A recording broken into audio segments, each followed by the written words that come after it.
Sir, हरा सब्जी या गाजर खास करके खाने से आँख बेहतर होता है। सर, इसमें दूसरा चीज़ है कि लंबा समय तक टीवी या मोबाइल देखना और खास करके नज़दीक से देखना, वो आँख को डैमेज करता है सर। इसमें डैम सर, जैसे हम लोग झारखंड रीजन से बिलॉन्ग करते हैं, तो हुँ, यहाँ पर सर क्या एक कॉमन आई प्रॉब्लम आप फ़ील करते हैं कि बहुत बोलते कॉमन हैं। है? हुँ। ये रेटिना की बीमारी का लक्षण है। अच्छा। तो ये अब पेशेंट को अलर्ट हो जाना चाहिए कि आपका रेटिना में प्रॉब्लम आने वाला है। अगर टाइम पे नहीं ट्रीटमेंट होगा, तो पूरी आई साइट लॉस हो जाएगी, रोशनी खत्म हो सकती है।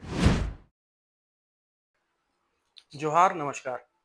स्वागत है आपका छोटा नागपुर चर्चा में।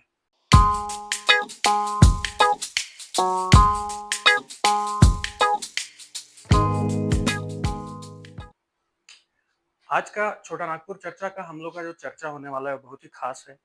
और इस चर्चा को खास बनाते हैं आज के हमारे गेस्ट, जो कि एक आंख के डॉक्टर हैं, एक रेटिना स्पेशलिस्ट और eye surgeon, doctor Subodh Kumar Singh. Sir, नमस्कार। नमस्कार, जौहार। कैसे हैं sir? I am good, perfect. Sir, आज चाह रहे थे कि एक ऐसा हम लोग डिस्कशन करें जिससे कि जो देखने वाले लोग हैं उनके बीच में एक जानकारी फैले आंख को लेके, हुँ, और आपका जो नॉलेज है उसको हम लोग आम जनता तक पहुंचा पाएं और लोग अपने आंख का एक बेहतर ध्यान रख सकें। अच्छा। तो सर, उसी तर्ज पे स्टार्ट करते हैं। तो सर, जैसे हम बोले कि आप एक रेटिना स्पेशलिस्ट हैं, तो हुँ, सर रेटिना एग्जैक्टली क्या है? अच्छा, सबसे पहले मैं अपना इंट्रोडक्शन दे दूँ। जी सर। मेरा नाम डॉक्टर सुबोध सिंह है, मैं वीट्रो रेटिना सर्जन हूँ। जी। मैं director and co-founder of Iris eye hospital in Ranchi. जी। सो आपका सवाल ये है कि रेटिना क्या है? जी। जी सर। रेटिना को आम भाषा में इसको हम लोग आँख का पर्दा बोलते हैं। पर्दा मतलब आँख का जो जैसे हम लोग मूवी में देखते हैं कि आँख सिनेमा हॉल में जो पर्दा होता है उसी पे सारा इमेज बनता है। जी। जो जी। भी हम लोग टेलीकास्ट होता है उस पर्दे पे सारा इमेज बनता है। वैसे ही हमारी आँख भी एक कैमरे की तरह है जिसका सारा इमेज हमारे आँख के अंदरूनी पर्दे पे सारा इमेज होती है। ये हमारी आँख का सबसे अंदरूनी लेयर है। अच्छा। सबसे इनर मोस्ट लेयर है जहाँ पे हमारी आँख का सारी जो भी रोशनी बनती है उसका इमेज, उसका प्रतिबिंब हमारे आँख के पर्दे पे बनता है। जी। इसी को हम लोग रेटिना बोलते हैं, अच्छा, तो जो वो आँख के लिए बहुत ही उसको वाइटल स्ट्रक्चर है, इनर मोस्ट वो पार्ट लेयर। हुआ हुँ, आपका। तो सर, जैसे चूंकि आप डॉक्टर हैं और रेटिना के मतलब एक स्पेशलिस्ट हैं, तो रेटिना से रिलेटेड आम जनता को सर एक बार बताइए कि क्या प्रॉब्लम है जो फेस करते हैं जनरली, या क्या सिम्टम्स वो जब फेस करें तो हुँ। उनको समझना चाहिए कि ये रेटिना से रिलेटेड इशू है? देखिए, रेटिना बहुत ही स्पेसिफिक है। ये ब हमारे आँख में रोशनी जो प्रतिबिंब बनाता है, जो इमेज हम लोग जो देख रहे हैं, वो सारा हमारे रेटिना पे बनता है। अच्छा। तो रेटिना की बीमारियाँ इवेन मतलब प्रीमैच्योर जन्म के साथ ही शुरू हो जाता है। इसकी अवेयरनेस, इसकी जानकारी बहुत ज़रूरी है। जैसे अगर हम बात करें, अगर बच्चा एक जन्म लेता है, अगर वो समय से पहले अगर जन्म ले लिया, अगर अच्छा। सपोज़ अच्छा। बच्चा को अगर प्रीमेच्योर वज़न जो। हाँ, प्रीमैच्योर बच्चे जिसको बोलते हैं, जो 2 केजी से कम का वज़न है या अच्छा। 2 केजी या 34 वीक से पहले अगर जन्म ले लेते हैं, जी। तो ऐसे बच्चों का रेटिना में ब्लड सप्लाई कम हो जाता है, जिसकी वजह से आँख का रेटिना पर्दा वो सिकुड़ जाता है। और ये अच्छा। बीमारी जन्म के 30 डेज के अंदर ही डेवलप करती है। इसको आरओपी बोलते हैं, रेटिनोपैथी ऑफ प्रीमैच्योर। अच्छा। तो ये रेटिना की बीमारी बाय बर्थ ही शुरू हो जाती है। मतलब अगर हमें अवेयरनेस की ज़रूरत है कि किस में डेवलप करेगा, किस में नहीं डेवलप करेगा। वो हो गया। जैसे-जैसे बच्चे थोड़े बड़े होते हैं, उनका रेटिना कमज़ोर होने की वजह से उनमें चश्मे का पावर आने लगता है। तो अच्छा। जिन लोगों को चश्मे का पावर हाई है, उनका भी रेटिना कमज़ोर होने की वजह से अच्छा। आँख में चश्मे का पावर हाई होने लगता है। तो यंग चिल्ड्रन जो बच्चे देखते होंगे बहुत हाई पावर का -7 -8 का पावर इन सब आता है, उनका भी हम्म। रेटिना कमज़ोर होता तो है। वो दूर का दूर पावर की वो। रोशनी जिसकी अच्छा। कम हो जाती है। फिर और थोड़ा-सा थोड़ा अगर ज़्यादा एज को अगर हम लोग अगर देखते हैं 20 से 30 या 30 से 40 में हाई पावर वाले जो पेशेंट्स हैं, उनके आँख का रेटिना में जो बीमारी आती है, उसके लक्षण क्या होता है जिसको आँख में जैसे टेयर हो गया, आँख का पर्दा कमज़ोर होता है, तो वो टेयर होने का चांस होता है, उसमें फटने का चांस होता है या अच्छा। छेद बनने का चांस होता है। जब ऐसा होता है, तो रेटिना में 50% केसेज़ में बीमारियों का कोई सिम्पटम्स नहीं होता है। जैसे होता है अच्छा। कि ये रेटिना का सिम्पटम्स है। तो हम्म। पहले तो ये बता दूँ कि 10 में 5 मरीज़ को कोई सिम्पटम्स नहीं होता है, सडनली रोशनी चली जाती है। अच्छा। रेस्ट 50% पेशेंट में जिसमें रोशनी जाने के पहले कुछ लक्षण आते हैं। जैसे अच्छा। पेशेंट को कहेंगे कि आपको काला-काला धब्बा दिख रहा है आपके सामने, हुँ, हुँ, स्पॉट्स, ब्लैक स्पॉट्स। हुँ, अचानक से सडनली अगर किसी मरीज़ को आँख के सामने अगर काला-काला धब्बा अगर आ रहा है, हुँ, इसको फ्लोटर बोलते हैं, हुँ, हुँ, ये रेटिना की बीमारी का लक्षण है। अच्छा। तो ये पेशेंट को अलर्ट हो जाना चाहिए कि आपका रेटिना में प्रॉब्लम आने वाला है, अगर हुँ, टाइम पे नहीं ट्रीटमेंट होगा, पूरी आई साइट लॉस हो जाएगी, रोशनी खत्म हो सकती है। दूसरा, कभी-कभी पेशेंट बोलते हैं कि मुझे फ्लैशेज़ आ रही हैं। आप अच्छा। सुनेंगे मेरे कि कभी अचानक से बिजली की लाइट से आँख में चमक रही है, हाँ, हाँ, हाँ। फ्लैशेज़ आती हैं। वो भी रेटिना में टेयर होने का लक्षण है। अगर रेटिना में खिंचाव बढ़ता है तो आँख में फ्लैशेज़ आती हैं, और ये फ्लैशेज़ चकमा अचानक से चमक आना, ये रेटिना में बीमारी होने का संकेत है, मतलब रेटिना टेयर हो रहा है, हुँ, फटने वाला है, हुँ, तो आप इमीडिएटली डॉक्टर से दिखाएँ। तीसरा लक्षण क्या है? पेशेंट को जो भी कभी इमेज देखता है तो वो इमेज टेढ़ा-टेढ़ा दिखता है। अच्छा, अच्छा। डिस्टॉर्टेड इमेज बोलते हाँ, हैं। हाँ, हाँ। जैसे पर्दा हमारा है, अगर उसको कोई बीमारी होगी तो कोई भी इमेज अगर बनेगा तो वो डिस्टॉर्टेड वेवी हो जाएगा। अच्छा, तो अगर आपको लगता है कि आपकी आँख की रोशनी जो आप देख रहे हैं वो थोड़ा-सा टेढ़ा-टेढ़ा दिख रहा है या वेवी दिख रहा है, ये भी रेटिना का लक्षण है। तो डॉक्टर को फिर कंसल्ट तुरंत इमीडिएटली इन करना सारे चाहिए। रेटिना की किसी भी बीमारी में अब इमीडिएटली आपको डॉक्टर से कंसल्ट करना हुँ, है, स्पेशली रेटिना सर्जन को हुँ, हुँ, कंसल्ट करना चाहिए, क्योंकि ये बहुत ही स्पेसिफिक डिजीज है, जो हुँ, स्पेसिफिक सर्जन इसको टाइम अगर टाइमली आप आते हो तो ट्रीट कर सकते हैं। फोर्थ सिम्टम्स क्या है? पेशेंट को सडनली आंखों के सामने एक ब्लैक स्पॉट दिखेगा, अच्छा, जैसे जहां भी दिखेंगे वो फेस ब्लैक दिखेगा, अच्छा, अच्छा। मतलब एक पूरे फील्ड में हमारा जो विजुअल फील्ड के हाँ, सेंटर में काला दिखेगा। अच्छा। तो वो भी एक हमारे रेटिना का ही बीमारी का लक्षण है, मैकुलर होल बन जाता है, या मैकुला में जहाँ रोशनी हुँ, बनती है हुँ, वहाँ कोई हुँ। डिफेक्ट आने से ये होता है। And fourth reason, sudden vision loss. अगर किसी पेशेंट को जैसे फिफ्थ या सिक्स अगर सिम्टम्स हो तो अचानक से रोशनी चली गई, so sudden vision loss 90% cases में ये प्रॉब्लम रेटिना की बीमारी में ही होता है। तो जैसा आप पूछ रहे थे कि जो लक्षण हो रहा, काला-काला धब्बा आना, फ्लैशेस आना, डिस्टॉर्शन इमेज का डिस्टॉर्ट टेढ़ा-मेढ़ा इमेज देखना, हुँ, हुँ, हुँ। ब्लैक स्पॉट विजन में देखना, ये सारी लक्षण होते हैं। तो सर और बीमारी के जैसे पूछे कि और क्या-क्या बीमारी जी, होती है, जी। जैसे और अगर एज में अगर हम जाते हैं तो डायबिटिक पेशेंट्स हैं, हुँ, शुगर वाले हुँ, हुँ, मरीज, हुँ, हुँ। उनको रेटिना बीमारी आती है, डायबिटिक रेटिनोपैथी बोलते हैं। हुँ, हुँ, हुँ। जैसे ब्लड प्रेशर वाले मरीज हैं, उनकी आँख में भी रेटिना में वेन ब्लॉक हो जाता है, खून की नलियाँ ब्लॉक हो जाती हैं, हुँ, हुँ, हुँ। हाइपरटेंसिव रेटिनोपैथी बोलते हैं। और वो एज में जाएँगे 60s में, तो रेटिना में वो कोलेस्ट्रॉल डिपॉज़िट होने लगता है, जिसको अच्छा, एज रिलेटेड मैकुलर डिजनरेशन कहते हैं। सो तो अकॉर्डिंग फ्रॉम बर्थ से लेकर ओल्ड एज तक रेटिना में तरह-तरह की बीमारियाँ हैं, जिससे एक ये रूटीन चेकअप एज एज रहना चाहिए। स्पेसिफिक इसको नहीं हम लोग बोल सकते हैं। हाँ, नहीं जैसे प्रीमैच्योरिटी ऑफ है, तो हुँ, वो बीमारी आरोपी जो प्रीमैच्योर में ही आएगी। हुँ, तो हुँ, हुँ। एज रिलेटेड है तो 60s में ही आएगी। डायबिटिक पेशेंट है तो डायबिटिक अगर आपको बहुत से साल से डायबिटिक है तो किसी भी एज ग्रुप में वो हो अच्छा। सकता है।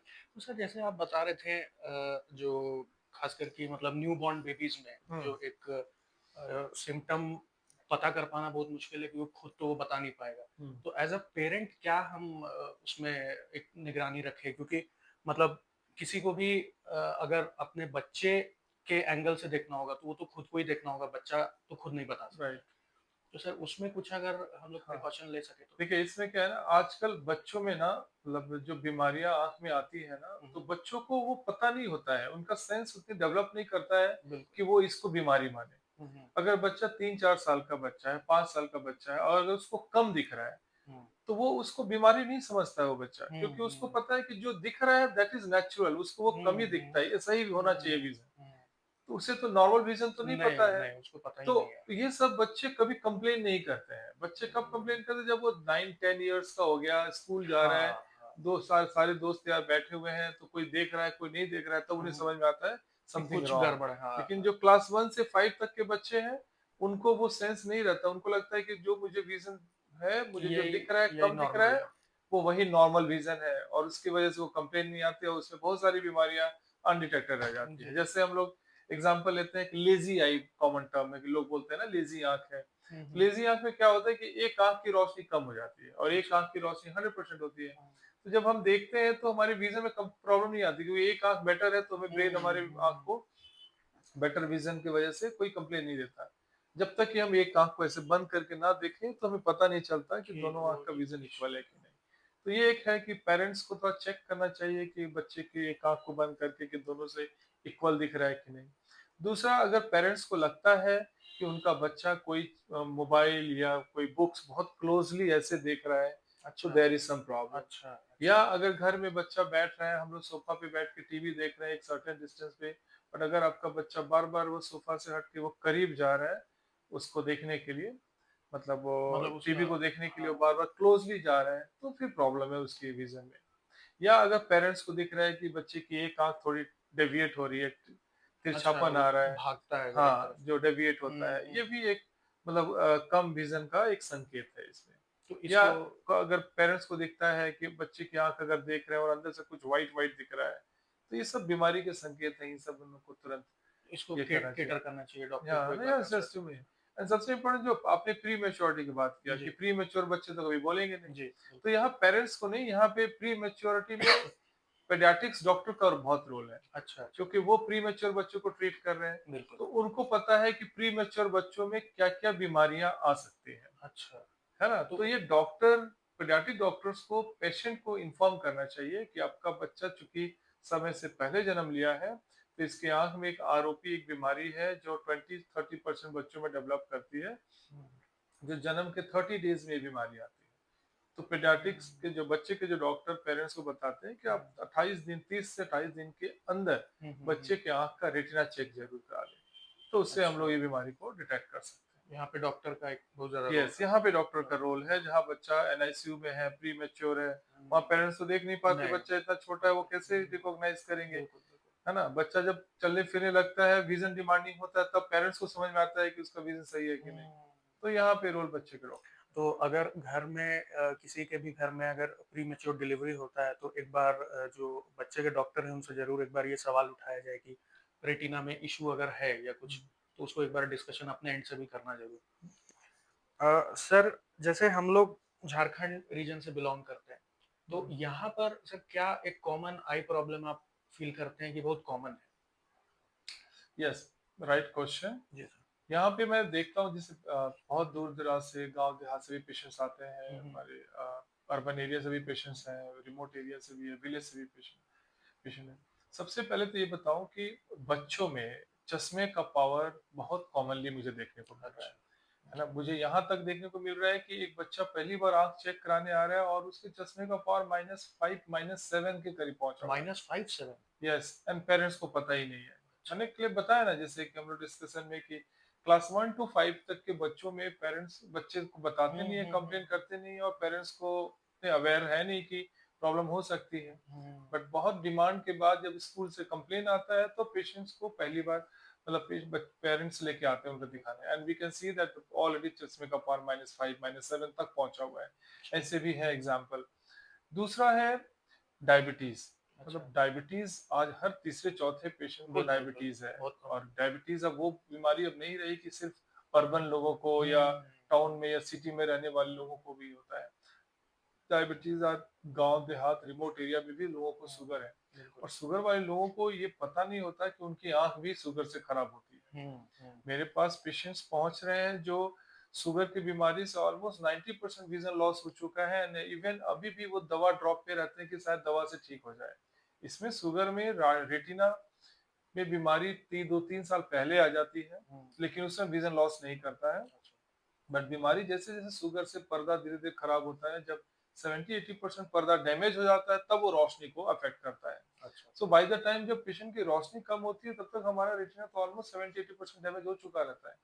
ये बहुत इंपॉर्टेंट क्वेश्चन है, या आप लोगों के माध्यम से मैं जी, बोलूंगा उन सारे लोगों को जो शुगर के मरीज हैं, अगर वो ओल्ड एज में शुगर डिटेक्ट हो रहा है हुँ, तो वो तुरंत आंख चेक कराएं। वो ये इस पॉइंट पे ना निर्भर रहे कि मुझे मेरी रोशनी कम होगी तभी मैं आंख दिखाने जाऊं। हुँ, हुँ, ये बीमारियां रोशनी को तुरंत कम नहीं करती हैं। हुँ, ये 1-2 साल लगता है रोशनी को कम करने में। बट जब अगर रोशनी अगर डैमेज हो जाती है तो वी कैन नॉट रिकवर, हम लोग उसको वापस नहीं ला सकते। हुँ, बट हाँ, अगर बीमारी है और रोशनी अगर अभी कम नहीं हुई है हुँ, तो हम लोग वहीं रोक सकते हैं बीमारी को, अच्छा, अच्छा, ताकि उनकी विजन को हम लोग बचा दें। बचा सकें, तो समटाइम्स हमेशा इलाज रोशनी बढ़ाने के लिए नहीं, कभी कभी रोशनी बचाने का भी बचाने इलाज के लिए किया बहुत जाता है। जी, तो शुगर वाले पेशेंट्स में ये जरूर मतलब आई चेक करें। तो ये दो तरह के पेशेंट्स बहुत है, मतलब झारखंड में डायबिटिक और एक यंग बच्चे जिसमें चश्मे का अच्छा, पावर अच्छा, काफी आ रहा है। तो ये सब पेशेंट्स हैं, और कैटरेक्ट तो कॉमन चीज है, सबको कैटरेक्ट कैटरैक्ट होना है, होता है, दैट्स नथिंग नॉर्मल, मतलब नथिंग मतलब एबनॉर्मल, हाँ, वो तो होता ही है, ऐसा है। तो हम पर्सनली भी डायबिटिक पेशेंट जितने हैं जिनको शुगर है, उन लोग से रिक्वेस्ट करेंगे कि अगर शुगर है आपको तो आँख का चेकअप रेगुलर कराते रहिए। क्योंकि कई बार क्या होता है जैसा कि डॉक्टर साहब बोले कि शुरुआत में पता नहीं चलता है क्योंकि रोशनी घट नहीं रहा होता है। लेकिन हम लोग रोशनी घटने का इंतज़ार क्यों करें, अगर उसको हम लोग पहले ही रोक सकते हैं तो। सर आप जो बोल रहे थे उसी से रिलेटेड एक दिमाग में सवाल है कि ये जो छोटे बच्चों में जो अभी अर्ली चश्मा लगने का जो ट्रेंड है, सर इसमें बढ़ोतरी क्यों हो रहा ये क्वेश्चन बहुत इम्पोर्टेंट है। है? जी सर। जैसे आप सिंपल सोचो कि अगर मैं अपने एज ग्रुप की मैं बात करूँ, जी। अगर 80s 90s या वो में अगर हम लोग देखें, हुँ, हुँ। तो उस समय चश्मा पहनने का फ्रीक्वेंसी बहुत ही कम था, हुँ, है ना? बट अगर अभी 2000 ऑनवर्ड्स अगर हम लोग देख रहे हैं, हुँ, तो चश्मा डिपेंडेंसी बहुत बढ़ रही है। बिल्कुल। मतलब इसमें एनवायरमेंटल फैक्टर बोले एक स्टडी भी आई है, जैसे चाइना में एक देखा गया है कि इन टू 1980 या 1980 से लेकर 1990 तक ज़्यादा जितने था। भी बच्चों को ग्लासेस थी, मतलब 10-20%, हुँ, हुँ, हुँ, हुँ। आज के डेट में मोर देन 50% 60% बच्चों में चश्मे का पावर आ गया है। हाँ, बिल्कुल। और इवन अगर आप दो 2030 से 2040 तक जाएंगे, तो हुँ, हर दो में एक बच्चे को चश्मे का पावर की संभावना है इसमें। अच्छा मतलब सबसे और अभी बड़ा फर्दर रीजन, बढ़ हाँ, गया। चश्मा आने का संभावना है। अच्छा। इसमें सबसे बिगेस्ट रीजन ये है कि हमारा आजकल इंडोर एक्टिविटी बढ़ गई है। अच्छा। आज के डेट में आप देखो, हुँ, जब आप छोटे थे, तो हमारे पास बहुत सारा आउटडोर एक्टिविटी बहुत था। बिल्कुल, हमारे बिल्कुल। घर में बैठ के खेलने की कोई भी चीजें नहीं नहीं, होती थी। नहीं। हम लोग घर में सिर्फ पढ़ते थे, बट हाँ, जब भी कुछ होता था तो बाहर निकल बाहर जाते खेलना थे। था, बिल्कुल। बाहर आउटडोर एक्टिविटी हमारी होती थी, जी। खेलना कूदना, ये मतलब उन सब केसेस में ना आपकी डिस्टेंस विजन स्टिमुलेट होती है। आप जब बाहर अच्छा, जाते अच्छा। हैं, हाँ, कुछ भी खेलते हैं, कुछ भी करते हैं, तो आप हर चीज दूर की चीजों को आप देख रहे हैं। बिल्कुल। तो आपकी आंख की नस डिस्टेंस विजन के लिए स्टिमुलेट हो रही है और आपकी दूर की विजन इंप्रूव रहती है। अच्छा।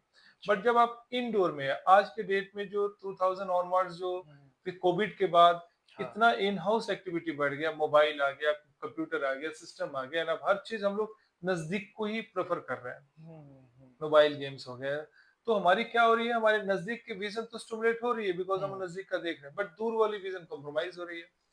और बच्चों में क्या है कि जैसे जन्म होने से 10 से 12 साल की उम्र तक हुँ। हमारा विजन डेवलपमेंट होता रहता है। अच्छा। तो अब इस टेन्योर में अगर हम उसको स्टिमुलेट ना करें, अगर हम हुँ, डिस्टेंस विजन, नियर विजन, दूर हुँ, की रोशनी, नजदीक की रोशनी को अगर स्टिमुलेट प्रॉपर्ली हुँ, नहीं हुँ, करेंगे, हुँ, हुँ, तो हुँ। हमारी रोशनी कॉम्प्रोमाइज होगी। एंड अच्छा, आफ्टर 15 साल के बाद के बच्चों का नस जो होता है, रेटिना होता है, वो सब कुछ डेवलप हो चुका रहता है। अच्छा, तो अच्छा, फिर उसके बाद ये चांसेस कम हो जाते हैं चश्मा का।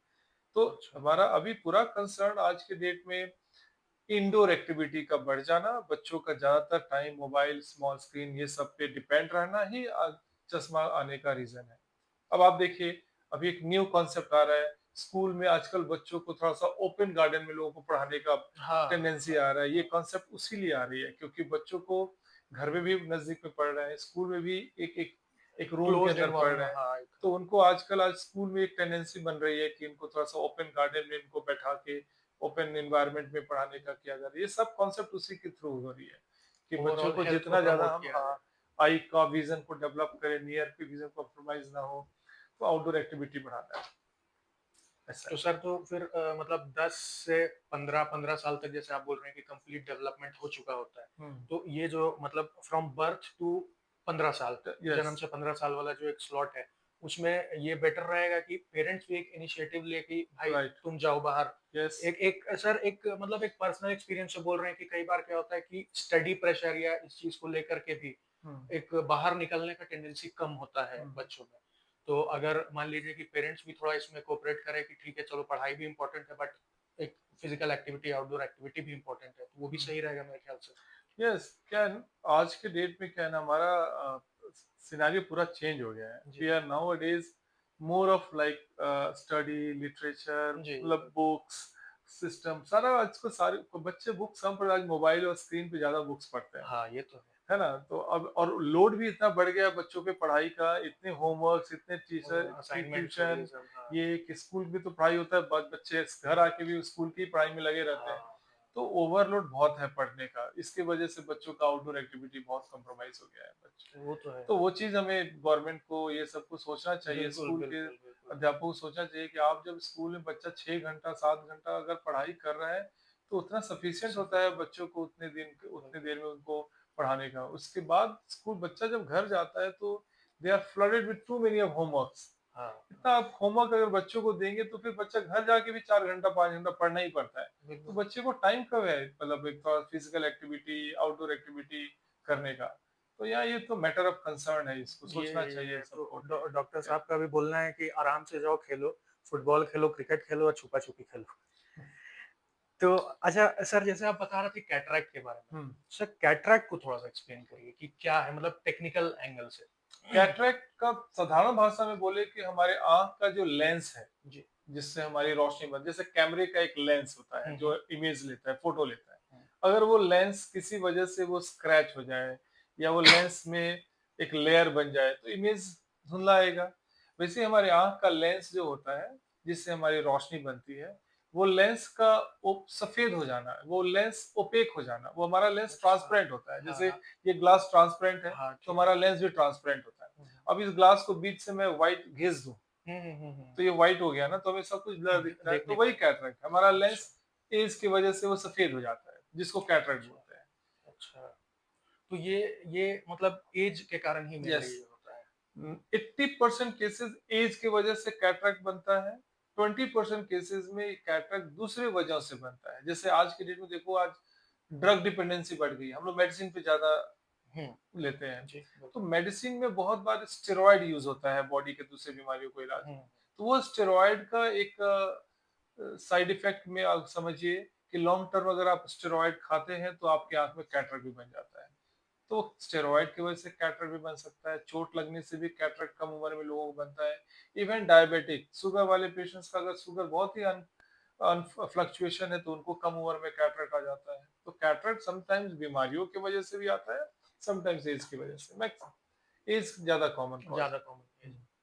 तो स्टेरॉइड आप बोले तो एक ध्यान में हमको आया कि कई बार स्पोर्ट्स में स्टेरॉइड सुनने को मिलता है, खास करके जो बॉडी बिल्डिंग वगैरह करते हुँ। हैं।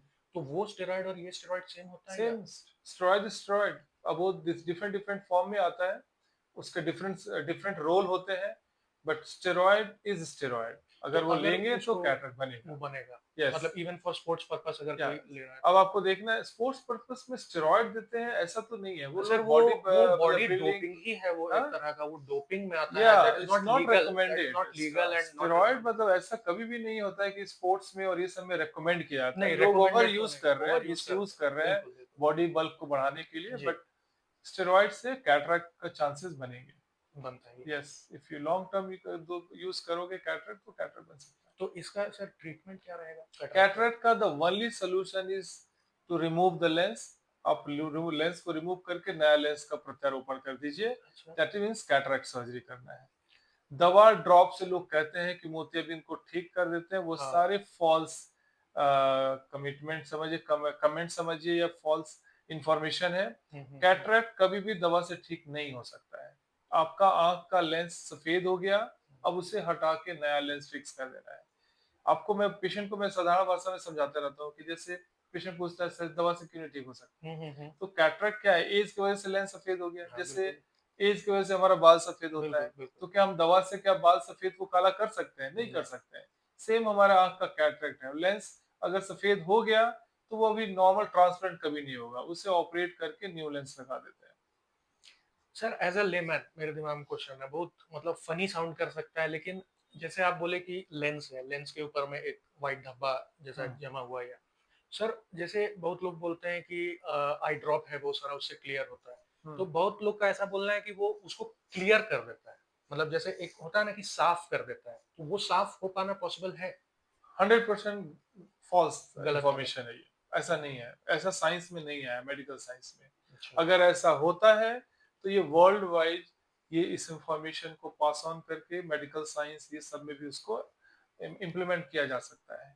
ये सब सेल्फ प्रोक्लेम्ड जो प्रैक्टिशनर या जो हुँ, क्वैक्स होते हैं हुँ, या जो मेडिसिन को प्रमोट करना चाहते हैं, हुँ, हुँ, वो हुँ। सब आजकल विदाउट एनी ऑथेंटिकेशन यूट्यूब या एनी इंफॉर्मेशन में मीडिया पे वो डाल देते हैं, लोग एक दूसरे को देख के बिना विदाउट उसका लॉजिकल वो देख के लोग उसको यूज करना शुरू कर देते हैं। लेकिन बट इसमें अब कोई हमारे सच्चाई मेडिकल साइंस में अभी तक ऐसी कोई दवा नहीं आई है जो कैटरेक्ट को रिवर्स कर सके। ये क्लियर इंफॉर्मेशन है लोगों के लिए। वो फॉल्स एलिगेशन लोग बोलते हैं कि वो दवा दे रहे हैं तो ठीक हो गया, ऐसा नहीं होता है। हुँ, या तो पेशेंट को कैटरेक्ट था ही नहीं, उसको हाँ, कैटरेक्ट बोल के दवा दे के उसको बोला गया कि भाई ठीक हो गया। ठीक हो गया। बट कैटरेक्ट एक बार बन गया तो दवा से नहीं ठीक होता है। तो ये भी इस बात का भी ध्यान रखा जाए कि कैटरैक्ट अगर होता है किसी को मोतियाबिंद जिसको बुलाता है तो बस डॉक्टर साहब के पास आना है और ऑपरेशन कराना और कोई दवाई नहीं है जो उसको ट्रीट कर सकता है।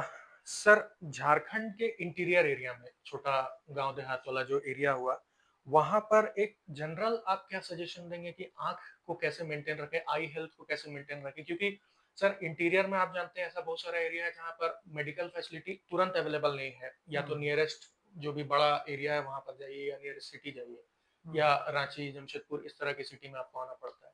तो सर वहां पर आप क्या एक जनरल सजेशन देते हैं? देखिए, मैंने आपसे डिस्कशन करते समय यही बताया कि बच्चों में क्या कॉमन प्रॉब्लम हो जी सकती है। देखिए, सबसे पहले तो रिफ्रैक्टिव एरर, चश्मे का पावर आने का संभावना रहता है। हम्म, स्क्विंटिंग, आँख तिरछी होना, ये हम्म, सभी अगर उसको अगर मद्देनजर दे रखते हुए अगर हम लोग देखते हैं, तो सबसे पहले तो मैं बताऊं कि जो रिमोट या विलेज एरिया में जो बच्चे जन्म ले रहे हैं, they are blessed with environmental exposure and outdoor activity, है ना? बिल्कुल। तो उनमें चांसेस थोड़ा कम होता है चश्मा आने का compare to the urban cities या हम्म, उसमें, हम्म, क्योंकि यहाँ बच्चों को शुरू से ही मतलब इंडोर में ही ज्यादा उनका टाइम स्पेंड होता है।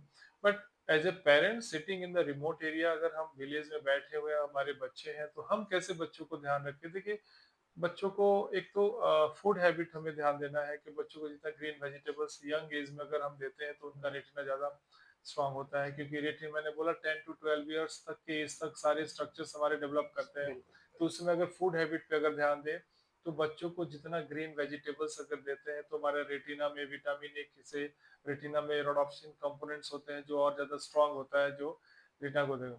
दूसरा, रिमोट एरिया में बच्चों को, जैसे अगर मैंने बताया, अगर अगर आपको लग रहा है कि आपके बच्चा कोई चीज को अगर लिखने पढ़ने में बहुत क्लोजली अगर क्लोज है। देख रहा है या कोई चीज टीवी देखने में बहुत क्लोजली जा रहा है, तो आप जरूर आँख के डॉक्टर से संपर्क करें। तीसरा, बहुत कॉमनली हम लोग को आज मतलब ये केसेस मिलते हैं कि गांव में छोटे बच्चे जो बाहर खेलते हैं, जी। उनको ट्रॉमा का बहुत है, चोट लगने से आंख डैमेज होने का बहुत रिस्क होता है। हाँ, ये तो आउटडोर एक्टिविटी का एक बड़ा रिस्क ये भी है, बच्चे क्रिकेट खेलते हैं, बच्चे गुल्ली डंडा खेलते हैं, तीर कमान है। खेलते हैं, हम्म। नुकीले गन्स और ये सबसे खेलते हैं, जिससे आंख इंजर है। अभी आज एक पेशेंट का हम लोग हमारे यहाँ ऑपरेशन हो रहा है, जो उसको दो बच्चे आपस में खेल रहे थे स्टोन से, उन्होंने एक दूसरे से खेला और स्टोन आंख पे लगा और पूरी आंख उसकी फट गई है, लिड फट गई, आंख का बॉल कोलैप्स हो गया और सिकुड़ गई उसकी आंख। जस्ट आंख फट गया। फट गया, पूरी आंख बॉल फट गई है। वो इतना स्टोन जो छोटा स्टोन हाँ से जो हाँ। हिट किया उसको, आंख का वो पूरा लिड और वो आई बॉल पूरा डैमेज हो गया है। तो ये सब पेरेंट्स को मेरा सुझाव है कि बच्चों को वैसी चीजों से ना खेलने दे जिससे शार्प चीजें, जैसे हो गई बच्चे तीर कमान खेलते हैं ना बच्चे, हम्म या कोई गुल्ली डंडा से खेलते हैं तो थोड़ा सा चोट लगने का हम्म संभावना रहता है। हम्म। या बच्चों को जैसे वो झाड़ू के तिनके से या जिसे गुर्देल बोलते हैं ना, वो जिससे वो हम्म। स्टोन से उसको मारते हाँ हैं, वो खींच के ये सब बिल्कुल। इंजरी करने वाले गेम्स हैं। इससे बच्चों को आंख का चोट लगने का संभावना चांस। ज्यादा है। या बच्चों को केमिकल से ना खेलने दें, जैसे बच्चों को फेविक्विक खा के पता हम लोग दे देते हैं, वो बच्चे फिर वो फेविक्विक लेके खेलते खेलते वो आंख में चला जाता है। अभी एक बच्चा एक हमारे पास आया था, उसको चूना पाउडर से उसकी आंख में चली गई। घर में चूना चूना पाउडर। पाउडर रखा हुआ था, अच्छा। बच्चों को समझ अच्छा। में आता नहीं है, और वो खेलते खेलते में उसमें कुछ गया या कुछ गिर गया, वो सीधा आंख में जल गई और आंख में पूरा बर्न हो गया, उसकी आंख जल गई। तो ये सब केमिकल जो डैमेज कर सकते, जैसे जैसे हम लोग बाथरूम को क्लीन करने के लिए जो फिनॉल रखते हैं, जो हाँ। चूना घर में रखते हैं, ये सब एक्सपोज डेंजरस चीजों को घर में ना रखें, या रखें तो बहुत सहूलियत से रखें कि बच्चों का एक्सपोजर उस पर ना हो। तो ये सब चीजें हैं, मतलब बच्चों पे थोड़ा ध्यान देने का, जिससे कि उनकी आंख को बचाई जा सकती है। और सर अगर रेगुलर चेकअप हो सके तो और अच्छा है। That is always required. देखिए, अमेरिकन गाइडलाइन बोलता है या हमारे इंडियन एसोसिएशन जो बोलते हैं, मेडिकल एसोसिएशन, कि बच्चे का पहला आई चेकअप तो एट द एज ऑफ 3 पे हो जाना चाहिए। थ्री। 3 इयर्स ऑफ एज के बाद एक पेरेंट्स को अपने बच्चे का आई चेक करा लेना चाहिए। अच्छा। यस। एंड उससे भी पहले करना है उनमें जिसमें कुछ प्रॉब्लम दिख कोई रही है। हाँ, दिख जैसे रहा हो कोई तो। प्रॉब्लम है, जैसे मैंने बताया प्रीमैच्योरिटी, हाँ, हाँ, या जैसे आँख आँख का तिरछी भागना, हो रही हाँ। है। बट अगर आपका बच्चा एकदम नॉर्मल है, हुँ, हुँ, तो हमें आँख का कब चेक कराना चाहिए? हुँ। First eye checkup should be at the age of 3 years and after that अगर नॉर्मल है, सब कुछ ठीक है, तो साल में एक बार एक चेकअप कराइए। क्योंकि मैंने क्या बोला, बच्चे तो कभी कंप्लेन करेंगे नहीं कि उनकी नहीं, आँख में नहीं, प्रॉब्लम है। उनको पता ही नहीं है। यस, तो कोई प्रॉब्लम अगर डेवलप कर रहा है तो हम लोग उसको डिटेक्ट कर सकते हैं। तो 3 इयर्स के बाद साल में एक बार आके एक बार आई चेक करा लें। तो अपने 3 साल के बच्चे को सबसे पहले डॉक्टर साहब के पास लेके आना है और उसके बाद जितना हो सके बीच-बीच में आँख का चेकअप कराते रहिए। सर, आप जैसा बता रहे थे डायबिटिक पेशेंट जो है, उन लोगों को खास करके ध्यान रखना होता है। तो सर डायबिटीज़ और आँख के बीमारी में क्या कनेक्शन कैसे होता है? देखिए, डायबिटिक एक कंडीशन है बॉडी का, जिसमें बॉडी का शुगर लेवल हाई होता है, हुँ, हुँ, ठीक? हुँ। अब अगर बॉडी का शुगर लेवल हाई होता है तो हमारे शरीर में खून की नलियों को वो डैमेज करता है। हमारी जो खून की अच्छा। नलियाँ होती हैं हुँ, वो हुँ। लीकी हो जाती हैं। अच्छा। तो अब जो हमारी खून की जो छोटी-छोटी जो नलियाँ हैं, वो जहाँ-जहाँ शरीर में किसी ऑर्गन को सप्लाई कर रही है, जैसे हुँ, ब्रेन को, हुँ, हुँ, जैसे हार्ट को, हुँ। जैसे आई को, जैसे किडनी को, तो इन सारी जगहों पे डायबिटीज़ अफ़ेक्ट करता है। अच्छा। हम लोग हमेशा सुने हैं कि डायबिटीज से किडनी खराब होता है। हुँ, हमने हुँ, हमेशा सुना हुँ। है कि डायबिटिक पेशेंट वाले हुए हार्ट डिजीज ज्यादा कॉमन हो हुँ, जाती है। हुँ। सिमिलरली डायबिटिक पेशेंट्स में हमारे आंख का रेटिना में जो ब्लड की छोटी छोटी नलियां होती है, हुँ, हुँ। उसमें शुगर लेवल हाई होने से वो सारी खून की नलियां लीक करने लगती है। अच्छा। और लीकेज की वजह से हमारा जो पर्दा है, जो कि एक ट्रांसपेरेंट स्ट्रक्चर है, हुँ, उसमें ब्लड लीक होने से ब्लड का स्पॉट आ जाता है। कोलेस्ट्रॉल लीक करने से पूरा कोलेस्ट्रॉल जमने लगता है, हुँ, हुँ। जिससे हमारा पर्दा कमजोर होने लगता है और उससे हमारी रोशनी खत्म होने लगती है। तो डायबिटीज इस तरह से हमारी आंख के रेटिना को अफेक्ट करता है। मतलब कहीं न कहीं जो शुगर लेवल बढ़ा है खून में, वो हम्म, हर जगह जा रहा है, तो वो आँख में भी जा रहा है। आंख में भी जा रहा है। तो सर ये डायबिटिक पेशेंट को कितना मतलब फ्रीक्वेंसी में आई चेकअप कराना चाहिए? ठीक, कितने गैप पे? इस पे भी गवर्नमेंट ने वो बनाया हुआ है, इसको जो मेडिकल एसोसिएशन ने बनाया हुआ है इसमें, कि देखिए, वो दो तरह के डायबिटिक होते हैं। हुँ, एक टाइप 1 टाइप 2 हम लोगों ने डिवाइड हुँ, किया हुआ हुँ। है। टाइप 1 जो होता है यंग एज में, जिसको डायबिटीज हो गया। अच्छा, अगर यंग एज में डायबिटिक है पेशेंट, तो ये पेशेंट यूजुअली बहुत पहले ही डायग्नोज हो जाते हैं कि आपको अच्छा, शुगर है। अच्छा, अच्छा। तो इनके केस में एटलीस्ट 5 साल लगता है रेटिना में वो बीमारी आने में। डायबिटीज़ जब से हुआ तब से 5 तब साल। से, यस। अच्छा। तो ये यंग एज वालों को, जिससे अगर 20 से 40 साल का जो एज ग्रुप है, अगर हुँ, इसमें किसी को डायबिटीज डायग्नोसिस, या 20 से पहले भी 10 से 20 से के हुँ, भी, हुँ, हुँ, इनमें जो डायबिटिक आता है वो यंग डायबिटिक होते हैं। तो हुँ, इसमें 5 साल के बाद रेटिना में डेवलप करता है हुँ, बीमारी। हुँ। तो ऐसे लोगों को हम लोग बोलते हैं कि first eye checkup after the after जैसे आपका डायग्नोसिस हुआ है डायबिटीज का, उसके 5 साल के बाद ईयरली चेकअप ऑफ रेटिना करना है। हर 5 दूसरा साल में। डायबिटिक होता है जो 40 के बाद, 40, 50, 60 साल की उम्र में डायबिटिक होते हैं। हुँ, इनके केस में क्या बोला जाता है कि इनको डायबिटीज बहुत पहले से ही रहता है, वो पता नहीं चलता है।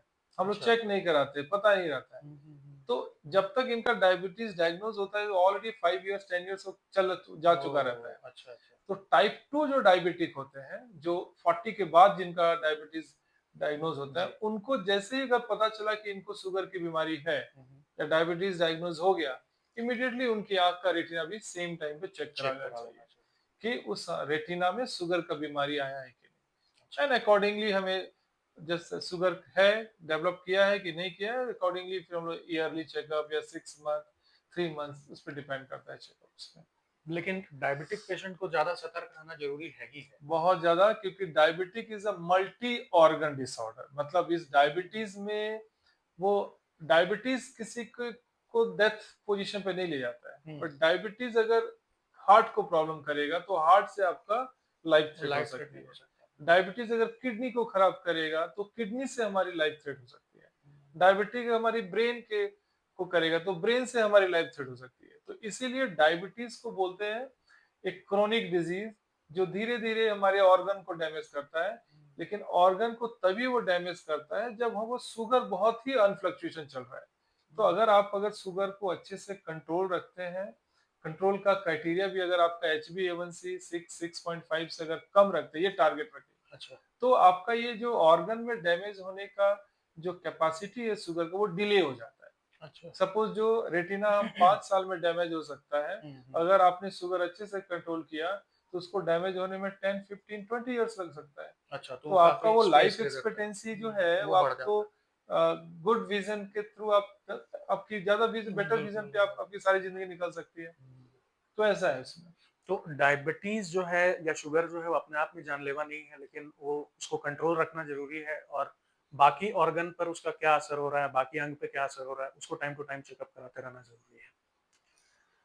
सर आप बता रहे थे एक टर्म हमको भी सुनने को मिला जब हम रिसर्च किए डायबिटिक रेटिनोपैथी। हम्म। सर ये क्या चीज़ है? डायबिटीज जब काफी लंबे समय से हमारे बॉडी में फ्लक्चुएट करता है, या अगर आपके शरीर में diabetes more than 5 years 10 years से है, तो हमारी रेटिना में वो खून की नलियों को डैमेज करने लगता है, हुँ, हुँ। जिससे रेटिना में ब्लड आने लगता है, उसमें फ्लूइड लीक करता है, जिससे हमारे रेटिना में कोलेस्ट्रॉल जैसे चर्बी पर्दे में जमने लगती है।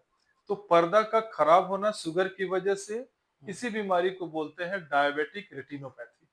अच्छा, मतलब जो डायबिटीज़ रेटिना पे असर हाँ, डायबिटिक यस, तो रेटिनो डायबिटीज ने रेटिना को जो डैमेज किया, that condition is called as diabetic. Diabetic retinopathy. तो सर इसका इलाज कुछ?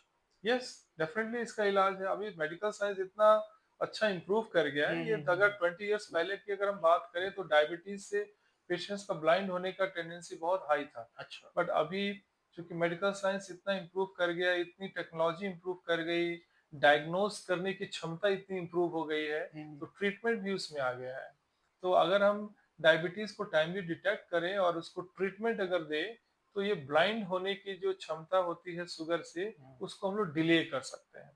जैसे अगर डायबिटीज ने, अगर आपको बीमारी आंख में आ गई, हुँ, अगर उसको ट्रीटमेंट नहीं मिला, हुँ। तो 2-3 साल में पेशेंट को ब्लाइंड कर देता है। 2-3 साल में? यस, बट अगर आपने अगर उसको टाइमली डिटेक्ट कर लिया, हुँ, हुँ, पेशेंट को सिस्टेमिक कंट्रोल के लिए बोला, आप शुगर कंट्रोल करिए, हुँ, हीमोग्लोबिन ठीक रखिए, बीपी ठीक रखिए, हुँ, तो एक तो उसका डैमेज होने का क्षमता कम हो जाएगा शुगर। हुँ, हुँ, प्लस अगर मान लीजिए डैमेज अगर इतना हो भी जाता हुँ, है, तो हुँ, उसमें आजकल ट्रीटमेंट में आंख में इंजेक्शन दी जाती है, हुँ, जिससे वो लीकेज ब्लड कोलेस्ट्रॉल को वो एब्जॉर्ब कर देता है। जैसे अगर ब्लीडिंग हो रही है, तो आजकल लेजर ट्रीटमेंट आ गया है, जहाँ से रेटिना में ब्लीडिंग हो रही है उसको हम लोग लेजर से सील कर देते हैं, तो वो ब्लीडिंग होने का टेंडेंसी खत्म हो जाता है। इवन नाउ अगर पेशेंट ब्लाइंड हो गया और रेटिना से टूट गया, हेमरेज हो गया, आंख में ब्लीड हो गया, रोशनी चला गया है, तो आजकल लेजर सर्जरी आ गई है आंख के अंदर, जैसे दूरबीन के जरिए अंदर जाके सारे ब्लड को हम लोग क्लियर करके, हुँ, रेटिना जहां जहां सिकुड़ा हुआ उसको लेजर से सील करके रेटिना को हम लोग रिवाइव कर देते हैं।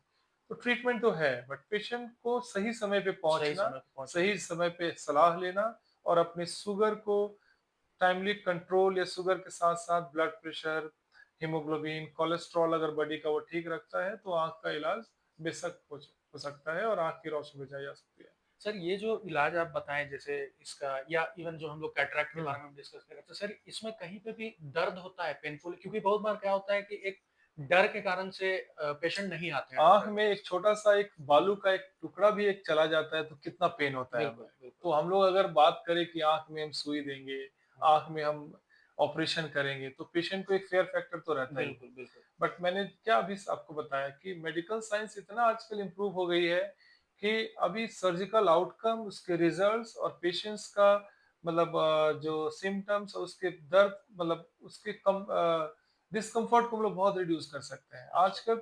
सर्जरी जो होती है, आंख में एक छोटा सा हल्का सा एक यहाँ पे एक एनेस्थीसिया का इंजेक्शन देते हैं आँख के नीचे। आंख के नीचे इस अच्छा, पलक में, अच्छा, तो उससे आंख पूरा सुन्न हो जाता है, अच्छा, पता नहीं चलता है, और सर्जरी अच्छा, हो जाती है आधे घंटे अच्छा। 45 मिनट, पेशेंट को 1% भी पेन नहीं होता।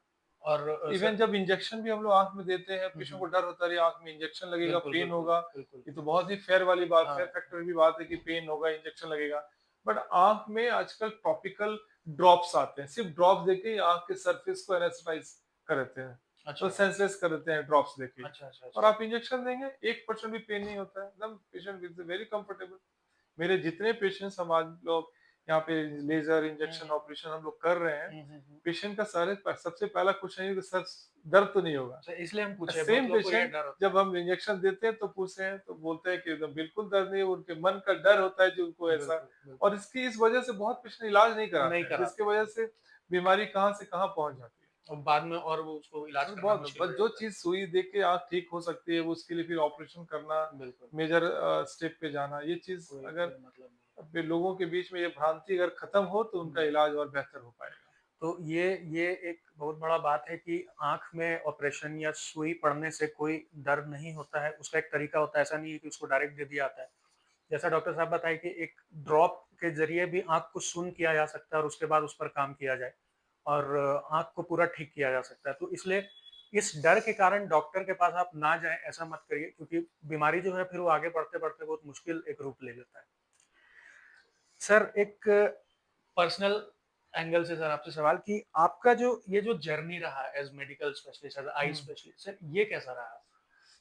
कि मैं सबसे पहले तो मैं ये बचपन से ही मेरा शौक था कि मैं जी, एक डॉक्टर बनूँ। जी। तो मेरी पढ़ाई वेस्ट बंगाल में हुई। अच्छा, अच्छा। उसके बाद एमबीबीएस मैंने वेस्ट बंगाल से ही किया अच्छा, एंड उसके बाद मैं दिल्ली एम्स में मेरा सिलेक्शन हो गया। तो दिल्ली अच्छा, एम्स में मैं एमडी किया ऑप्थेल्मोलॉजी अच्छा, अच्छा। एंड पोस्ट एमडी उसमें एम्स में 3 साल और मैंने senior residency retina ROP uvea में किया। तो 6 साल एम्स में दिल्ली एम्स में था। फिर उसके बाद मैं रांची आया। अच्छा। फिर रांची में आकर फिर ये मैंने आइरिस को डेवलप किया, इसमें सारी ट्रीटमेंट फैसिलिटी हम लोगों ने किया और एम्स से आने के बाद चूँकि एम्स में रह के ट्रीटमेंट देने के बाद अब उस तरह की फैसिलिटी को मुझे एक आदत बन गई थी बिल्कुल, बिल्कुल। कि आँख में रेटिना का भी इलाज करना है, हुँ, हुँ। ग्लूकोमा भी एक बीमारी अलग होती है, कैटरेक्ट अलग होती है, आँख में पलक की बीमारी अलग होती है, हुँ, हुँ, हुँ। आँख में स्क्विंट अलग हो जाता है, आँख की नस की बीमारियाँ, इतनी सारी बीमारियाँ देखा तो हमें लगा कि आँख का इलाज एक सिंगल डॉक्टर को बैठ के इलाज करने से संभव नहीं है। बिल्कुल। आँख का इलाज आज के डेट में एक इंस्टीट्यूट प्रैक्टिस है, एक हुँ, इंस्टीट्यूट, हुँ। एक हॉस्पिटल की ज़रूरत है, हुँ, हुँ, हुँ। जिसमें हर फैसिलिटी के डॉक्टर को होना ज़रूरी है। हुँ, हुँ। अगर मैं रेटिना ठीक कर रहा हूँ, तो मुझे एक लेंस का सर्जन चाहिए जो लेंस ठीक करे, एक कॉर्निया का सर्जन चाहिए जो कॉर्निया भी ठीक करे, हुँ, एक प्लास्टिक सर्जन चाहिए जो पलक की बीमारी को ठीक करे। तो वो एक एम था कि हाँ, उस एम से एक हॉस्पिटल को बनाया जाए और उसीलिए मैं जब यहाँ आया तो हम लोगों ने आइरिस आई को डेवलप किया, हुँ, हुँ, जो हुँ। 5 फ्लोर की बिल्डिंग और इसमें सारे डिपार्टमेंट्स हैं। जैसे एम्स में आई डिपार्टमेंट के अंदर में रेटिना, ग्लूकोमा, हुँ, कॉर्निया, ऑक्यूलोप्लास्टी, पीडियाट्रिक आई हुँ, स्पेशलिस्ट मतलब बच्चों के आँख के, वो सारी चीज़ यहाँ पे हम लोगों ने किया हुँ, एंड उस हुँ, सारे डिपार्टमेंट में रिस्पेक्टिव डॉक्टर्स हैं जो बहुत ही स्किल्ड और एक्सपीरियंस्ड हैं, जो प्रीमियम इंस्टीट्यूट से पढ़े हुए हैं, हुँ। वो आके यहाँ पे सर्विसेज दे रहे हैं। And we are happy that कि एक झारखंड जैसे छोटे से राज्य में भी हम लोग अपने स्टैंडर्ड ऑफ ट्रीटमेंट को उस लेवल पे रखे हैं जो हमारे शंकर नेत्रालय या बिल्कुल, हैदराबाद बिल्कुल। एलवीपीआई या दिल्ली एम्स जैसे कंपेरेबल है रिजल्ट्स।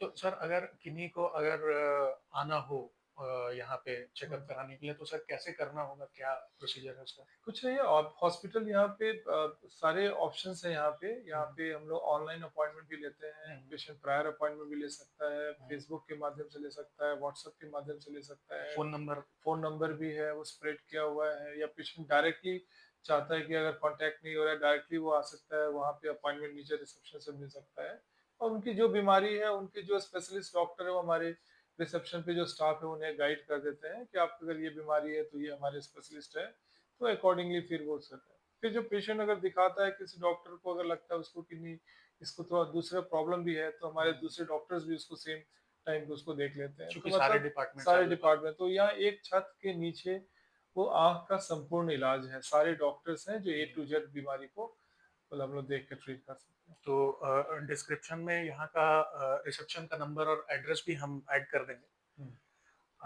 सर आपका पर्सनल जर्नी को हम लोग फ़ॉलो कर रहे थे, तो सर आपको इस जर्नी में कुछ वैसा चैलेंज जो आपको अभी भी याद हो कि हमको फेस करना पड़ा, वो सर अगर आप शेयर करें? चैलेंज मेरे लिए था दिल्ली एम्स को छोड़ के यहाँ रांची में झारखंड में आके जी। प्रैक्टिस करना। जी, जी, बिल्कुल। क्योंकि आप जब दिल्ली एम्स में बैठ के अगर आप ट्रीटमेंट करते हो, हुँ, हुँ। तो पेशेंट को पता है कि वो आ रहा है और आपने जो ट्रीटमेंट रिकमेंड किया, पेशेंट ने वो फॉलो कर लिया।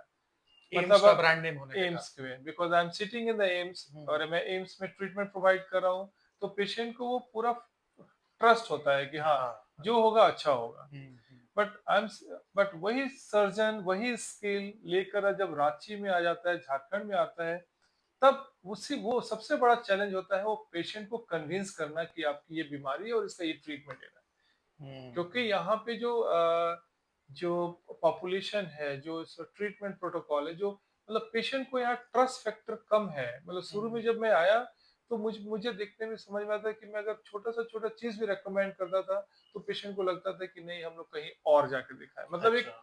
एक छोटे शहर में एक टेंडेंसी होती है पेशेंट हुँ, को कि हम छोटे से बड़े शहर में जाएँगे, तो दूसरा इलाज होगा, दूसरा चीज़ होगा। हुँ, हुँ। बट चूँकि हमारा जो न्यू जनरेशन उन्हें पता है कि आप एम्स में जाओगे तो वही डॉक्टर है जो वहाँ ट्रीट कर रहा था, आज वही डॉक्टर यहाँ रांची में बैठा हुआ है।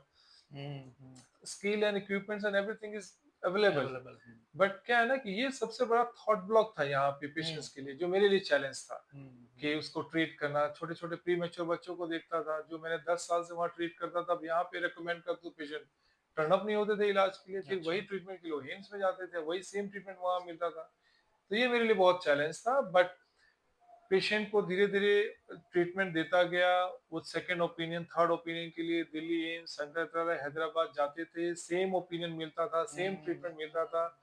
Now they came back to मतलब रांची दोबारा वो यहाँ आते थे क्योंकि हुँ। उनको ट्रीटमेंट कॉस्ट और अप डाउन ट्रैवलिंग हाँ, इतना वो बढ़ तो जाता था, हाँ। जिससे वो पेशेंट अफोर्ड कर नाउ दे कमिंग बैक और दे आर गेटिंग ट्रीटमेंट और धीरे-धीरे ट्रीटमेंट लेना शुरू किए एंड ये 5 साल में मैं अब देख पा रहा हूँ कि ये जो थॉट ब्लॉक था ये उसको ब्रेक करने में हमें 90% अचीवमेंट तो मिल गया है। चलिए बहुत बड़ी बात मतलब अभी हमारे पेशेंट्स हैं कि अगर हमने वो रिकमेंड किया, तो उनको अब दूसरा कोई थॉट नहीं है। दे आर है। फॉलोइंग द हुँ, हुँ। Advice and they are getting treatment and they are 100% satisfied with the treatment. And those जिसको लगता है कि नहीं हमें एक ओपिनियन है, they go for second opinion and 8 out out of 10 patient they वो वापस आते हैं। बोलते हैं कि सर हुँ। हमने बाहर भी गया ओपिनियन लिया एंड द सेम। सेम चीज़ बोला तो डॉक्टर ने। ये सबसे चैलेंज था, छोटे जगह पे बैठ के अगर आप इलाज करते हो तो पेशेंट को थोड़ा वो ट्रस्ट डेवलप करने में समय लगता है, लेकिन we are very hopeful now because already अब हमारे पास यहाँ रांची में हम लोग अब इलाज कर रहे हैं, तो अब रांची के ही पेशेंट नहीं बट अभी झारखंड के कोने-कोने से मरीज़ आ रहे हैं हमारे और उनको उनको वो दू सेकंड थॉट लेके आते ही नहीं हैं। वो हुँ। आते हैं, सर ये प्रॉब्लम है, ये इलाज है, पेशेंट तुरंत बोला ठीक है सर इलाज करना है वो एक और विश्वास जो है वो वो जमते जा रहा विश्वास है। अब डेवलप हो गया है। तो तो ये स हमें बहुत इस बात की खुशी है कि वो जो बैरियर जो था जी, हमारे बिल्कुल। कि झारखंड में, रांची में आँखों को लेकर पेशेंट का जो मूवमेंट था हुँ, हुँ। बाहर स्टेट में जाने का, हुँ, हुँ। वो मूवमेंट को हम लोगों ने मतलब बहुत हद तक रिड्यूस कर दिया रिड्यूस और कर पेशेंट्स अब रांची में ही सारा इलाज लेकर काफ़ी खुश तो सर ये सेटअप तो 5 साल हो रहा है ना? हाँ, 5 साल एक मतलब लंबा समय होता 2020 है। दिसंबर में हमने पूरे सिस्टम को डेवलप किया। जी, बिल्कुल। अभी 2025 है एंड हमारे हाँ जी। पास 6, 7, 8 डॉक्टर्स हैं हर डिपार्टमेंट के। यहाँ पे फेलोशिप ट्रेनिंग हो रही है, रेटिना में ट्रेनिंग हम लोग करा रहे हैं। हुँ, तो हम हुँ। लोग सिर्फ फोकस सिर्फ ट्रीटमेंट में नहीं है। हुँ, हुँ, हुँ, हुँ। हम लोग ये भी चाहते हैं कि जब हमारे झारखंड में हम सब कुछ कर रहे हैं तो हर चीज़ झारखंड में क्यों नहीं? हमारे बिल्कुल। जैसे ट्रेनिंग के लिए भी यहाँ के डॉक्टर जो एमएस, एमडी कैंडिडेट को फिर यहाँ से उठ के जाना पड़ता है साउथ में जाना पड़ता है ट्रेनिंग के लिए। हुँ, हुँ, हुँ। तो आज वो ट्रेनिंग हम लोग यहाँ भी प्रोवाइड कर रहे हैं। हम लोग यहाँ रेटिना में हुँ। ट्रेनिंग दे रहे हैं, यहाँ हम लोग कैटरैक्ट्स में ट्रेनिंग दे रहे हैं। तो यहीं से लोग ट्रेंड हो रहे हैं और यहीं पे फिर वो सारी फैसिलिटी हम लोग पेशेंट को वो दे रहे हैं कि more and more doctors trend हो, सारी फैसिलिटी को झारखंड के कोने-कोने में डॉक्टर्स पहुँच जाए कि लोगों को हुँ। इतनी दूर मूवमेंट ना करना मूवमेंट ना पड़े। करना पड़े। तो सर ये ट्रेनिंग जैसा आप बता रहे हैं ये ट्रेनिंग मतलब क्या इसका क्राइटेरिया मतलब किस एग्ज़ाम के थ्रू आना होता जैसे है या ये क्या कुछ सारे है? ऑलरेडी ऑप्थेल्मोलॉजिस्ट हैं जो ट्रेनिंग ले रहे हैं। वो अच्छा, ऑलरेडी अच्छा, उन्होंने अच्छा, अच्छा। एमबीबीएस, एमएस, एमडी करके उसके ओहो! बाद ट्रेनिंग में आए हैं। वो फाइन ट्यूनिंग के लिए यस, अच्छा, मतलब अच्छा। सुपर स्पेशलिस्ट ट्रेनिंग समझो। अच्छा, आपने अच्छा, अच्छा, एमएस अच्छा। में जो भी कर लिया अब आपको स्पेसिफिक रेटिना सीखना है, अच्छा। स्पेसिफिक कैटरेक्ट पे सीखना है और एडवांस हुँ, कैटरेक्ट पे सीखना है। हुँ, हुँ, वो हुँ। सब कैंडिडेट हमारे मतलब क्राइटेरिया में आते हैं। हम लोग उनको अच्छा, ट्रेन कर रहे हैं। अच्छा, अच्छा, अच्छा। सर नेशनल या ग्लोबल कॉन्फ्रेंस होता है जो डॉक्टर्स मीट होता है, सर उसमें एग्ज़ैक्टली क्या होता है सर? ये बहुत लोग को पता नहीं होता है। देखिए, जैसा मैंने आपको बताया कि मेडिकल साइंस कंटिन्यूअसली इसमें डेवलपमेंट हो रही है। कंटिन्यूअसली न्यू-न्यू बीमारियाँ आती रहती हैं और उसका मैनेजमेंट प्रोटोकॉल चेंज होते जा रहा है। अब मैंने एमबीबीएस किया आज से 15 साल पहले, तो उस समय जो मैंने पढ़ा होगा, तो अभी 15 साल में तो उससे बहुत चेंज आ चुके हैं। अब जैसे मैंने ऑप्थेल्मोलॉजी मैंने 10 साल पहले जो भी सीखा, जो भी नई बीमारियाँ देखी, 10 साल में तो नई-नई बीमारियाँ भी आ रही हैं, नए-नए ट्रीटमेंट प्रोटोकॉल भी आ रहे हैं। अब मैं एक झारखंड में रांची में बैठ के यहाँ ट्रीटमेंट दे रहा हूँ, तो मैं कंटिन्यूअसली ये सारी चीज़ें तो पढ़ नहीं रहा हूँ। तो हमारा जब जो नेशनल कॉन्फ्रेंस या इंटरनेशनल कॉन्फ्रेंस होता है, उसमें वर्ल्ड के या नेशनल जितने एक्सपीरियंस डॉक्टर हैं, वो सब आते हैं और अपने एक्सपीरियंस को शेयर करते हैं। तो हमें पता चल रहा है कि जैसे मैं जो ट्रीटमेंट कर रहा हूँ या जो मैं सर्जरी कर रहा हूँ उसमें जो ये स्टेप्स आ रहे हैं या मुझे जो डिफिकल्टी आ रही है मैं उसको भी शेयर करता हूँ कि I am getting difficulty in doing this. तो समबडी कोई ना कोई तो ट्रीट कर रहा है, उसको भी ये फेस कर रहा है। तो हम डायरेक्टली तो हम नहीं कुछ किसी से बात करते। वो उन्होंने अपना पर्सनल एक्सपीरियंस शेयर करते हैं कि इसको हम ऐसे नहीं वैसे कर सकते हैं, ये कर सकते हैं। सिमिलरली कोई नई बीमारी डिटेक्ट हुई जो हम लोगों ने नहीं देखा होगा क्योंकि मे बी क्योंकि जगह बदलता है, एनवायरनमेंट बदलते हैं, डेमोग्राफी चेंज होती है तो बीमारियों का फ्रीक्वेंसी भी कम ज़्यादा होता रहता है। तो वो लोग हमें दिखाते हैं कि जैसे ये न्यू बीमारी है, इसमें ये चीज़ें देखने को मिल रही हैं। तो हमारे क्लिनिकल प्रैक्टिस जो मैं कर रहा हूँ, अगर कल को रेयर डिज़ीज़ अगर मेरे पास आती है, तो I am well experienced to manage that case. So या मैं जो सर्जरी करा कुछ रेयर सर्जरी मैंने किया जो मुझे लगता है कि it should not be kept to my side only. मैं सिर्फ अपने पास नहीं रखना चाहता हूँ, इसे हमें रखना है क्योंकि जो हम लोग कर रहे हैं वो मेडिकल साइंस में पेशेंट का वेलबींग के लिए किया जा रहा है। तो उसको मैं शेयर करता हूँ इंटरनेशनल प्लेटफॉर्म पे कि ये सर्जरी ये बहुत रेयर चैलेंजिंग सर्जरी थी, हम लोगों ने ऐसे किया और ये पेशेंट्स को रिवाइव कर पाए उसकी विजन को हम लोग। तो वो एक्सचेंज हम लोग करते हैं, एक्सपीरियंस करते हैं, नई चीजें सीखते भी हैं, सिखाते भी हैं और नई-नई चीज़ों को जानकारी भी मिलती है जिसके लिए हम लोग उसको आगे इलाज के लिए आगे। सर, आप कुछ नए जो मेडिकल एस्पिरेंट है, जो मेडिकल फील्ड में एंटर करना चाहते हैं, खास करके आई डिपार्टमेंट को ध्यान में रखते हुए, सर कुछ सजेशन अगर आप देना चाहें उनको? देखिए मेडिकल साइंस मतलब ophthalmology is a very change subject right now. मतलब अभी पहले अगर 15 साल पहले की अगर मैं बात करूँ तो ऑप्थेल्मोलॉजी आई में बहुत कुछ था नहीं, बस कैटरेक्ट सर्जरी होती थी और आँख में छोटे-मोटे जो अ, चैलाज़ियन स्टाई होते थे उसी की इलाज होती थी, बहुत डेवलप था नहीं।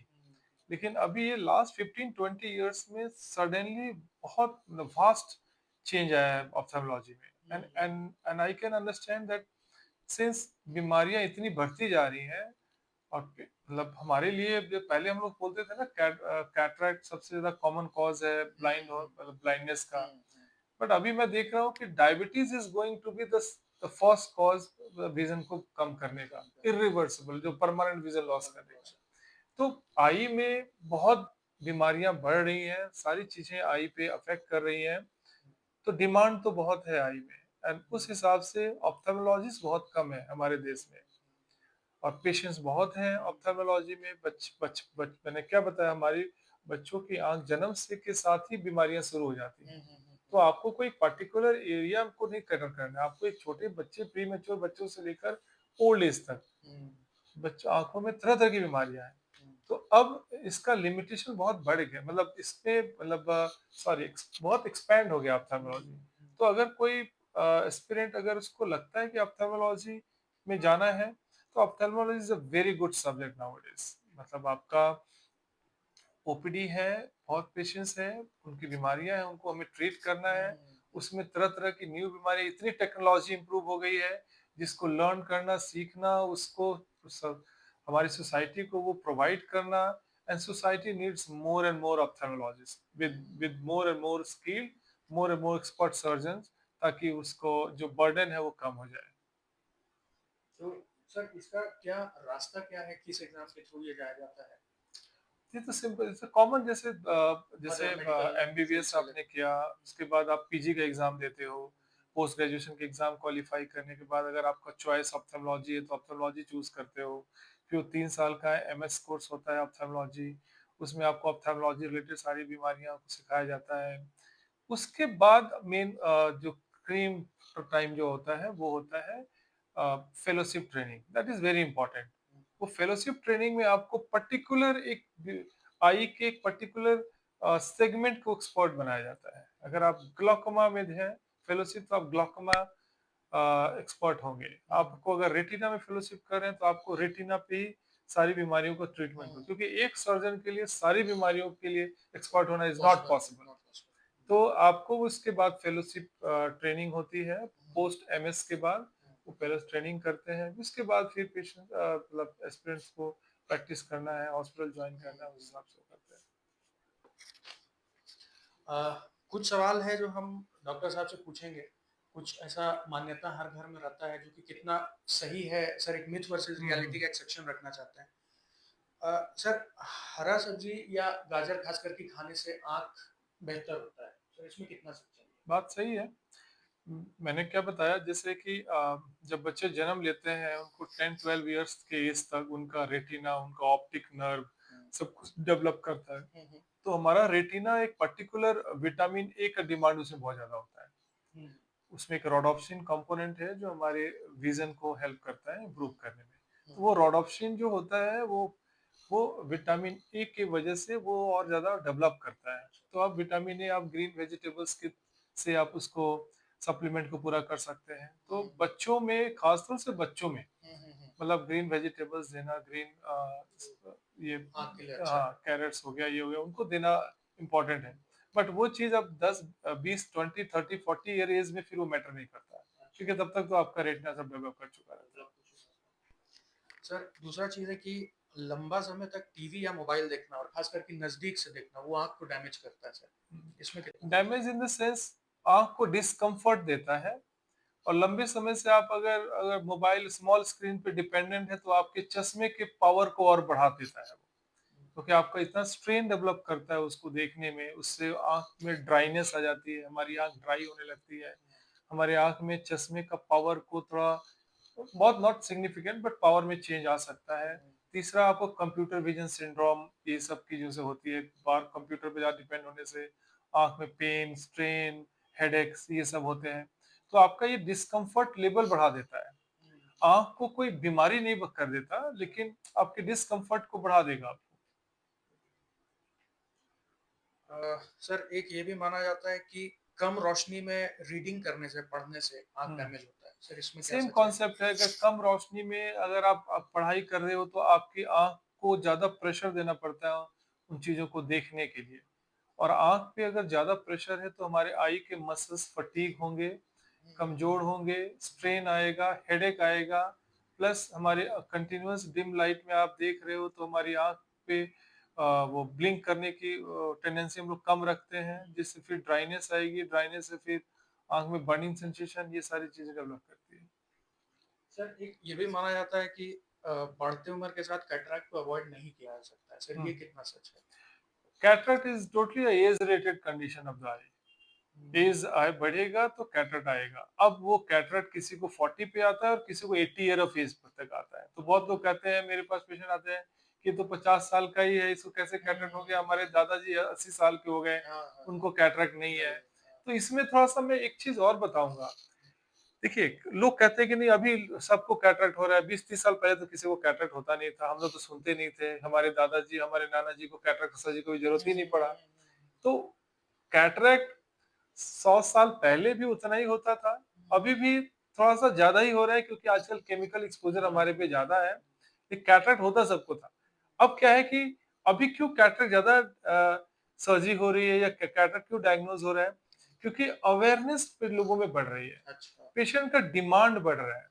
आज आपके फादर अगर 60 पे है या 70 पे है, वो भी मोबाइल देख रहे हैं, हुँ, हुँ, वो भी साइन कर रहे हैं, हुँ, वो भी न्यूज़पेपर पढ़ रहे हैं। हुँ, लेकिन 30 इयर्स पहले जो हमारे दादाजी, नाना जी जो उस उनकी जो विज़न का जो डिमांड उतना नहीं था। हुँ, हुँ, उनको था कि बस लैट्रिन बाथरूम चले, हुँ, थोड़ा चल फिर ले, इतना ही डिमांड था। तो उनके उस विज़न को वो दे वर सैटिस्फाइड कि हुँ, भाई मेरा हुँ, काम चल रहा है, उम्र से थोड़ा कम हो गया, बट ओके।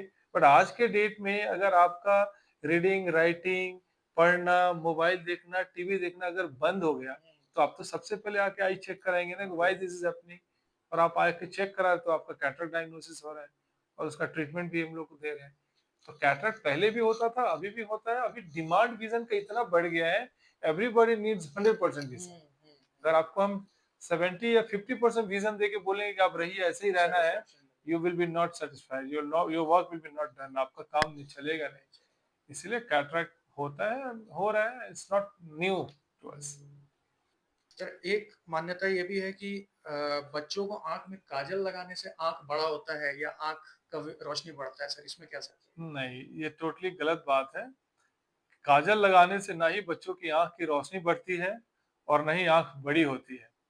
वो काजल लगाने से बच्चों को आँख फॉल्सली देखने में बड़ा लगता है, क्योंकि जो चीज़ जो हमारे आईब्रो हो गया या आईलैशेज़ होते हैं, आपने उसके नीचे लगाया तो वो साइज थोड़ा सा बड़ा देखने में लगता है, बट बच्चों की आंख बड़ी नहीं होती है काजल लगाने, ये टोटली फॉल्स इंफॉर्मेशन है। उस कॉस्मेटिकली देखने में चेहरा ठीक लगे, थोड़ा आंख देखने में बड़ा लगे, वो फॉल्सली देखने में ऐसा लगता है, बट रियलिटी में ना आंख बड़ी होती है ना विजन इंप्रूव करता है। सर लास्ट में हम चाहेंगे कि ये जो छोटा नागपुर चर्चा का जो हम लोग का एक इनिशिएटिव है, इसके बारे में आप क्या बोलते हैं?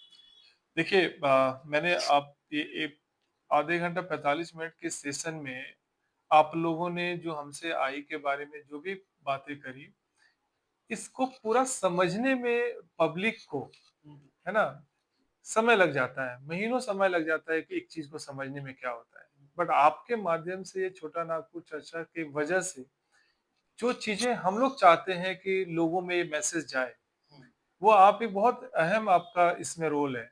क्योंकि आप लोग के नहीं रहने से आज के डेट में ये सब इंफॉर्मेशन हम लोगों में नहीं दे रहे हैं, लोगों में नहीं पहुंच रहा है, और जिसका नतीजा क्या हो रहा है कि आज के डेट में बच्चों से लेकर ओल्ड एज तक ट्रीटमेंट में पेशेंट को डिले होता है, इलाज में डिले होता है, बहुतों को रोशनी चली जाती है। तो आपके माध्यम से जो लोग भी ये सब ये इंटरव्यू देख रहे हैं, मुझे तो आज ये चीज तो बिल्कुल समझ में आ रहा है कि 10 में 8 लोगों तो आज तो ये बिल्कुल अवेयर हो गए हैं कि अगर उनके घर में अगर एक छोटा प्री मैच्योर बच्चा समय से पहले जन्म लिया है, तो उसके दिमाग में एक बार ज़रूर आएगा कि इसकी आँख का रेटिना चेक करना चाहिए। बच्चा घर में अगर मोबाइल को बार-बार क्लोज़ली देख रहा है, उसके दिमाग में ज़रूर आएगा कि हम एक बार आँख को ज़रूर चेक कराएँ। आँख में किसी को उसके संबंधी या किसी रिलेटिव्स को उसको काला-काला धब्बा आ रहा है, फ्लैशेज़ आ रही हैं, टेढ़ा-मेढ़ा ले रहा है, तो उसको ज़रूर पता है कि ये रेटिना की बीमारी है, तो रेटिना के डॉक्टर को दिखाना चाहिए। एंड लास्ट में डायबिटिक। अब उसको ज़रूर ये पता होगा कि डायबिटिक अगर कोई है, तो आँख में भी एक बीमारी डायबिटीज़ की आती है, जिसका अगर सही पे इलाज होगा, तो उसकी आँख की रोशनी भी बचेगी और उसकी ज़िंदगी मतलब देखते हुए उसकी मतलब उसका समय गुज़रेगा। तो आप लोग एक बहुत अहम कड़ी है मेडिकल साइंस और जो जनरल पॉपुलेशन के बीच में इन्फॉर्मेशन को पास ऑन करने का। तो उसके लिए बहुत बड़ा धन्यवाद आप लोग को भी कि ये सब चीज़ें हम लोग चाहते हैं कि लोगों में जाए, बट वैसा प्लेटफ़ॉर्म नहीं मिलता। बट आजकल डिजिटल मार्केटिंग और डिजिटल मीडिया आज बहुत अहम है हमारे सोसाइटी में, जिस पे आज का हर आदमी डिजिटल ये पे है और जिससे इनको इन्फॉर्मेशन मिलता है। Thank you. तो ये था आज का छोटा नागपुर चर्चा का एपिसोड। और आज डॉक्टर सुबोध कुमार सिंह हम लोग के साथ थे। और आने वाले समय में भी डॉक्टर साहब को अगर कभी भी किसी चीज़ को पब्लिक तक पहुंचाने का अगर कुछ वैसा मौका मिलता है, तो हम लोग हमेशा ऐसे हम लोग और भी एपिसोड फ्यूचर में शूट करेंगे। तो बहुत बहुत धन्यवाद। जोहार, नमस्कार।